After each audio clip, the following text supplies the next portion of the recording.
After my best friend's wedding, my life savings vanished. My brother smirked. We figured you didn't need it. Family comes first. Trembling, I gripped my phone and said, then you won't need me either. As they scoffed, a sharp knock rattled the door.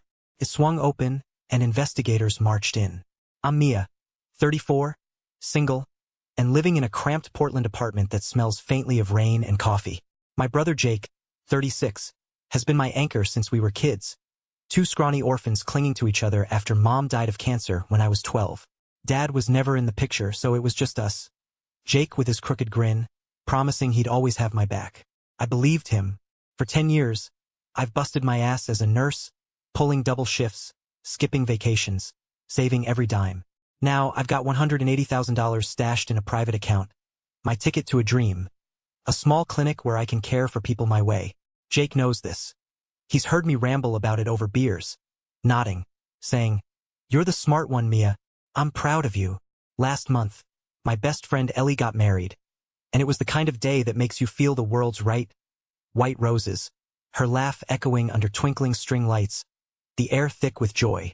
Jake was there, towering over everyone in his borrowed suit. His wife Lila fussing with their son Max's tie. We're not a big family, but that wedding pulled us together. I danced with Max, all 15 years of him tripping over his feet, and toasted Ellie with cheap champagne. Lila hugged me, her perfume sharp, and Jake slung an arm around my shoulders, whispering, you're glowing, sis. I felt safe, solid, like my savings, my future were untouchable. That money's my lifeline, earned through sweat and sleepless nights, locked away where only I can touch it. I didn't flaunt it, didn't buy fancy dresses or a new car. It's for the clinic, for something real. As the reception wound down, I stood under the Oregon sky, the stars peeking through clouds, thinking life was finally lining up. Jake drove me home that night, radio humming, and I trusted him, like always. The wedding glow faded fast. A week later, I'm sitting on my lumpy couch, scrolling through bills on my phone, when I notice something off. My checking account's at $12, barely enough for a coffee, let alone the rent due tomorrow. My heart stutters. I transferred $500 from savings just days ago, after Ellie's big day drained my cash on a gift. I open my banking app, fingers trembling, and check the savings balance. Zero. $180,000 gone. My chest tightens like someone squeezing the air out of me. This can't be real. I refresh the app, praying it's a glitch, but the screen stays cold, mocking me with that empty number. I call Jake, my voice shaking as the line rings. He picks up, casual as ever. Hey sis, what's up? I don't waste time. Jake, my money's gone. All of it. What the hell happened? There's a pause too long, then he sighs. Okay, don't freak out. I borrowed it. We'll pay you back. Family needed it more right now. Borrowed it? My mind reels. I gave him my PIN years ago, back when I broke my leg and he handled my groceries. A safety net, I'd thought. Now he's talking like it's his to take. You didn't ask me. I snap, pacing my tiny kitchen. That's my clinic, my future. He cuts in, voice smooth. Calm down, Mia. It's not gone forever. We just needed a boost. I hang up, dizzy with disbelief, and call Lila next. She answers with a laugh, like I'm interrupting her day. Jake told you, huh? Look, you're single, no kids.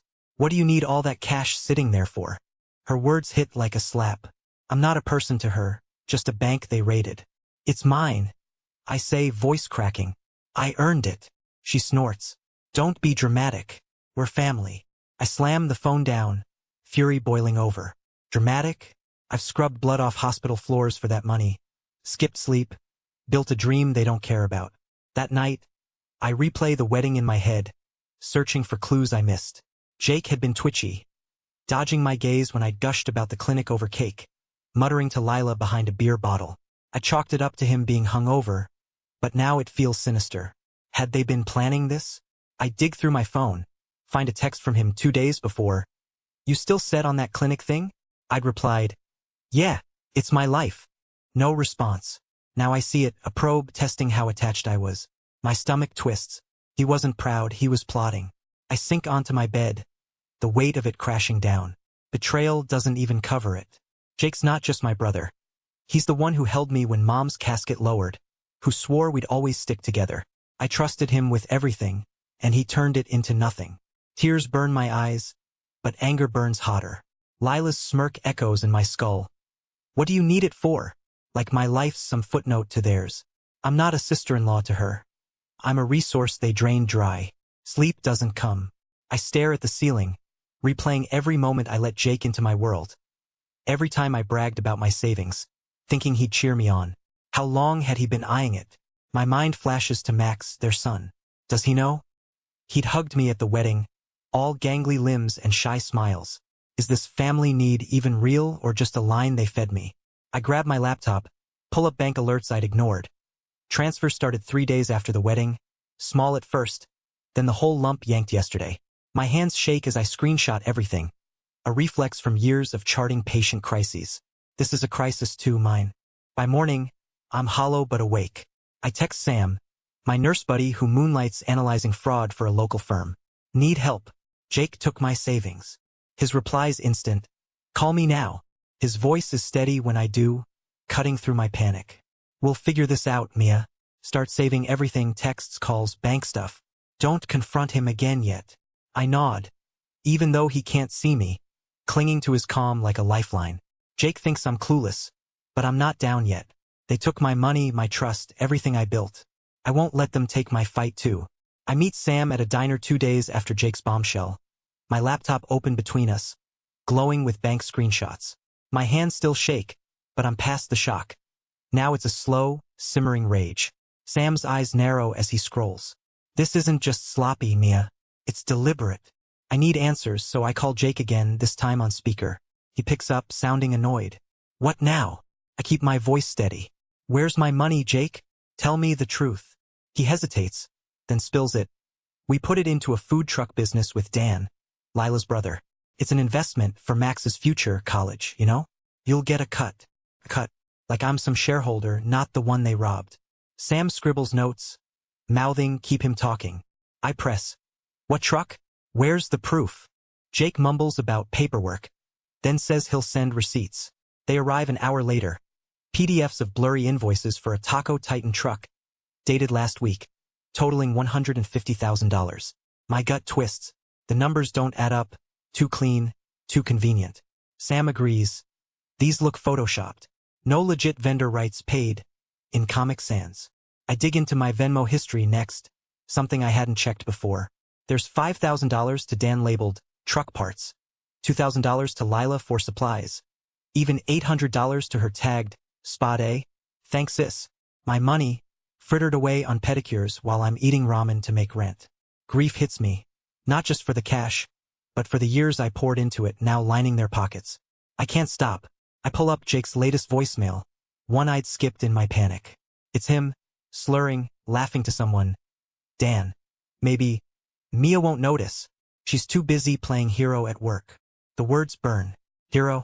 I've been saving lives while he's been stealing mine.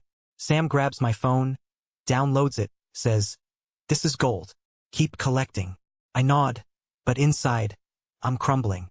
Max's future, he said. I picture him at the wedding, all awkward hugs and goofy grins. Is he in on this too? Or just a prop they're using to guilt me? That night, I pore over bank alerts Sam helped me decode. The transfers tell a story. $10,000 out first, then $50,000, then the rest in a lump to an account I don't recognize. Sam traces it. It's joint, Jake and Dan's names on it. No Taco Titan LLC, just their personal stash. I find an email Jake sent himself from my laptop. My account login, forwarded while I was showering last month.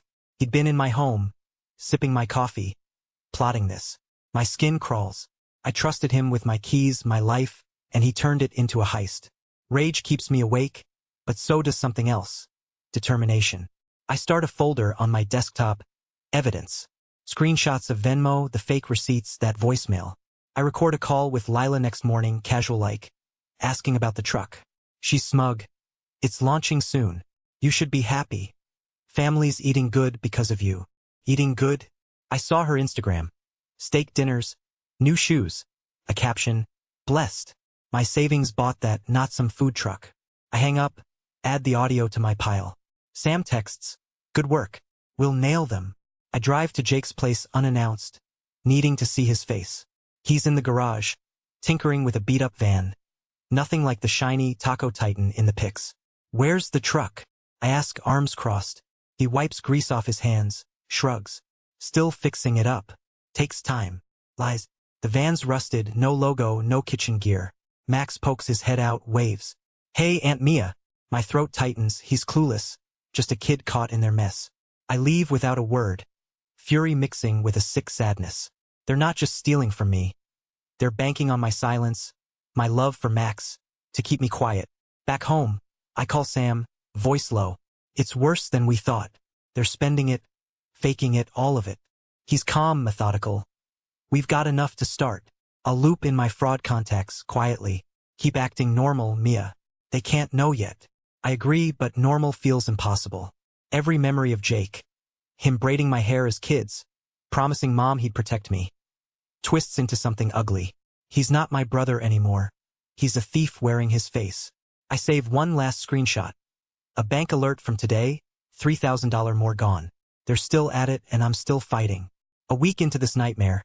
I'm at my desk, combing through more bank alerts Sam flagged, when an email pings, a credit alert. I open it, expecting spam, but it's a notice. My scores tanked from 750 to 510. My stomach drops. I log into my credit account, and there it is. A $50,000 lease for a commercial vehicle, opened in my name, dated 5 days ago. Not just my savings. Jake's used my identity to sink me deeper. I call the leasing company, voice trembling, and they confirm, Mia Thompson signed for a food truck. Payments due monthly, defaulted already. I never signed anything. My credits shredded, my clinic dream, any loan, gone. I slam my laptop shut, fury choking me. He didn't just take my past. He's strangling my future. I pace my apartment, piecing it together. Jake must have used my social security number, probably from that old tax form I left at his place years back. Sam warned me they'd get bold, but this is a gut punch. I text him the screenshot and he calls instantly. This is fraud, Mia, felony level. We've got him now. I barely hear him over the blood pounding in my ears. I want to scream at Jake, but Sam's right. I need more. So I dig, pulling up hospital gossip chats instead. That's when the second blow lands. A coworker's posted, heard Mia's loaded. Gave her brother a fortune. Guess she's too good for us now. Another chimes in, she's been off lately, unstable, right? My hands shake. I haven't told anyone at work about this mess. Who did? I scroll further, find the source. Jake's buddy, Tom, a janitor at the hospital. A message from yesterday. Jake said Mia gifted him the cash, but she's flipping out now. Crazy, huh? He's lying to my colleagues, spinning me as some unhinged flake while he plays victim. My shifts are my lifeline. 12-hour marathons keeping me sane, and now whispers follow me down the halls. I overhear 2 nurses at break. She doesn't even need this job, apparently. Humiliation burns hot. He's not just after my money. He's torching my reputation, the one thing I've built brick by bloody brick. I call Sam, voice low, fighting tears. He's ruining me everywhere, credit, work. What's next? Sam's steady. He's panicking, overreaching. Record it all. I nod, grabbing my phone to document. I find an email from Tom to staff. Mia's on edge. Don't push her. And save it. Then I call Jake, hit record, keep it casual. Hey, how's the truck? He's smug. Rolling soon. You should see it, worth every penny. I grit my teeth. Heard you told Tom I gave it to you. That true? He laughs, sharp. Had to explain why you're so mad. People get it. Family stuff. I hang up, the audio file glowing on my screen. He's digging his own grave, and I'm handing Sam the shovel. At work the next day, I feel eyes on me. Patients I've cared for, nurses I've trained, all tinged with doubt. My charge nurse pulls me aside. You okay? Rumors are flying. I force a smile. Just family drama. I'm fine. She nods, but her look lingers. I clock out early, head spinning. Back home, I check my credit again. Late fees piling up on that lease I never wanted. I call the company again, explain it's fraud, but they need police reports, time I don't have while Jake's still out there spending. Fear creeps in. What if I can't fix this? What if he's already won? Sam shows up that night, laptop in tow. Look at this, he says, pulling up a fraud database. The truck lease links to Dan's name too, co-signed with my forged signature. They're sloppy, he mutters. We've got identity theft now, not just theft. I stare at the screen, rage and relief clashing. Sloppy or not, Jake's torn my life apart. My finances, my job, my name. I picture him grinning at me over wedding cake, Lila smirking, Max oblivious. They're a unit and I'm the fallout. But I'm not done. I hand Sam the recording, the credit alert, the hospital chats. He's overreached. I say, voice hard. Let's make it cost him. Sam nods. We will, Mia. We will. 2 weeks of hell and I'm done playing nice. I pull up to Jake's house, my evidence folder burning a hole in my passenger seat. The garage doors open, that junky van still sitting there like a bad lie. Jake's inside, hunched over a beer, Lila and Dan lounging on the couch like nothing's wrong. I walk in, fists clenched, and drop the bomb. I know about the lease, the rumors, all of it. Give me my money back now. Jake barely looks up, smirking. It's ours now, Mia. Family shares. You'll see the profit eventually. Lila chimes in, voice dripping venom. You're too selfish to get it. Always have been. Dan just nods, cracking his knuckles like some cheap thug. I'm shaking. Not from fear but from a rage I can't bottle anymore. Selfish? You stole my life, Jake. That's not family, that's a crime. He shrugs like I'm whining about a lost sock. You'll get over it. I want to lunge at him, but Sam's voice echoes in my head. Stay calm. Let them hang themselves. So I pivot, pull out my phone, and text Sam, it's time. Then I sit, cold and quiet, watching their smug faces. Lila mutters. She's bluffing. But there's a flicker of doubt in her eyes. Good. 3 hours later, I'm back home when the knock comes. Sharp. Official. I open the door, and there they are. 2 investigators in crisp suits, badges gleaming, Sam trailing behind with a grim nod. The lead guy, a tall one with a clipboard, steps in. Mia Thompson? We're here about fraudulent transfers tied to this address. I point them to Jake's place across town. Not here, there. They nod. But one stays, asking, You've got records? I hand over my folder, screenshots, recordings, the forged lease, Tom's emails. His eyebrow lifts. Thorough. We'll take it from here. Sam fills me in later. They hit Jake's house that night. He opened the door, beer still in hand, and froze when they flashed badges. Jacob Thompson. We've got questions about unauthorized accounts and identity fraud. Lila bolted for the back, but Dan just sat there, dumbstruck. They hauled out laptops, phones, even that fake Taco Titan paperwork I'd seen. My recording of Jake bragging to Tom played loud, his voice, smug and clear, admitting he spread lies at work. The lease in my name tied it all together, a noose of their own making. Sam grins. They didn't expect you to fight back. I feel a spark. Hope, maybe, or just the first breath I've taken in weeks. The investigators call the next day, updating me. They've traced $80,000 of my savings. Half spent on Dan's gambling debts, Lila's shopping sprees, and a down payment on a truck that doesn't exist. The lease fraud's the kicker. My signature's a sloppy fake, and they've got handwriting samples to prove it. We're building a case, the lead says. Sit tight. I nod, but tight's all I've been, coiled, waiting to strike. That night, I replay the confrontation in my head. Jake's smirk, Lila's taunt. They thought I'd roll over, like always. Growing up, I let him take the lead, him shielding me from bullies, me patching his scraped knees. Now he's the bully, and I'm the one bleeding. But not anymore. I check my phone. Texts from coworkers. Heard Jake's in trouble. You okay? I don't reply. They doubted me when he spun his lies. I'll let the truth speak now. Sam stops by, eyes bright. They found a Venmo trail. Lila paid Tom to spread those rumors. He's cracking already, spilling to save himself. I laugh, bitter but real. Of course he is. Tom's a weasel. Jake's high school shadow, always sniffing for scraps. The investigators are circling, and I'm the center holding steady. I look at Sam, voice firm. They took everything, my money, my name. I want it back. He nods. You will. This is just the start. I lie awake, staring at the ceiling, not scared anymore. Jake's house of cards is wobbling. His lies, his greed, his allies turning. I see Max's face in my mind, waving from the garage, and my chest aches. He's collateral caught in their wreckage. But I can't save him from this. I can only save myself. The fight's on, and I'm not backing down. The investigators move fast after that night. Sam calls me a week later, voice buzzing with news. Found something big, Mia. Dan's not just Lila's brother. He's Jake's partner in a scam ring. I sit hard on my couch, clutching my phone. Turns out my $180,000 wasn't only for their fake truck. It seeded fake crowdfunding scams. They'd raised $30,000 more, promising community kitchens to strangers online, pocketing it all. My money's scattered across PayPal accounts, some linked to aliases Jake used, names I don't know, lives he's faked.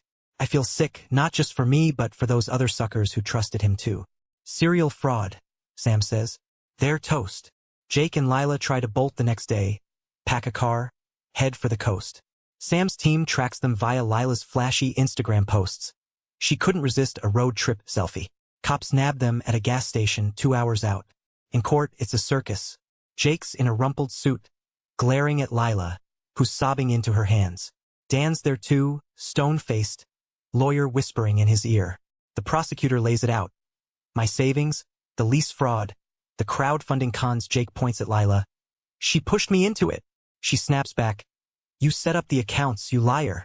Dan just shrugs, like he's above it all. I watch from the gallery, cold but steady.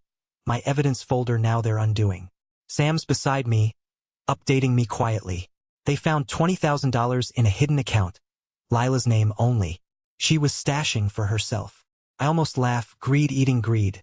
The judge freezes what's left, but half my savings are ash, spent or lost to their chaos. My credit's still a mess. The hospital rumors linger, but truth's trickling out. A coworker texts that night. Tom confessed. Jake paid him. We're sorry, Mia. I don't reply. Sorry doesn't fix the nights I've spent staring at bills, wondering how to climb out. Jake's lawyer tries a last dodge, claims I loaned the money, that family ties blur the lines. The prosecutor plays my recording. Jake's voice, cocky. Mia won't notice. The room goes still. Lila's tears dry up fast. Dan shifts in his seat. The judge's gavel cracks. Charges stick. Fraud, identity theft, conspiracy. Jake's eyes meet mine across the courtroom, wide, pleading. I look away. He's not my brother anymore, just a stranger who wore his skin. I leave the courthouse, air crisp against my face.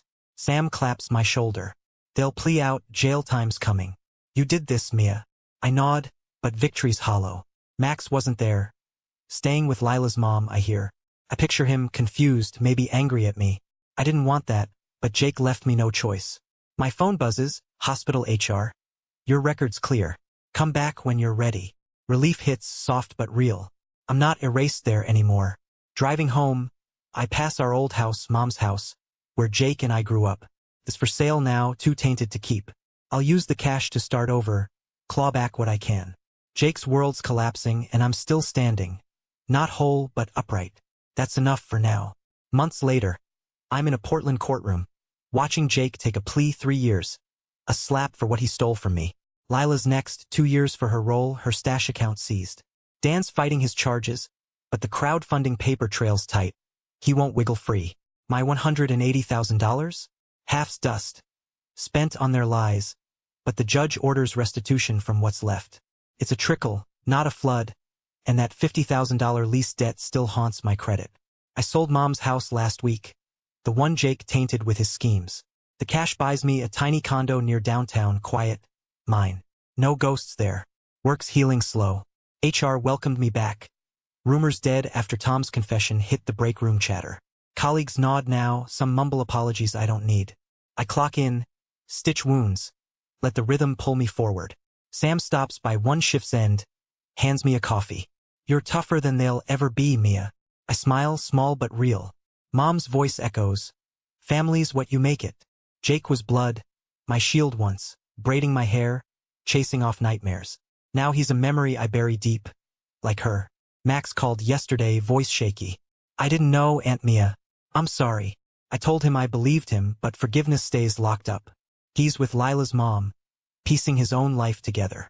Jake's crew, Lila, Dan, even Tom chose greed over me, over him. I choose differently now. My clinic's a flicker again, smaller, years off but alive. I'll rebuild step by scarred step with savings I guard like a hawk. Portland rain taps my condo window tonight, steady as a pulse. I sip Sam's coffee. Think of Ellie's wedding, joy turned ash. Jake didn't just take money. He tried to erase me. I didn't let him. Mom's house is gone, but her words stay, chosen bonds over blood. I've got Sam, my fight, myself. That's enough. Thank you for watching the video. If this story touched your heart, please share your thoughts below. Your like may seem small, but it gives me the strength to keep creating every single day. See you in the next video.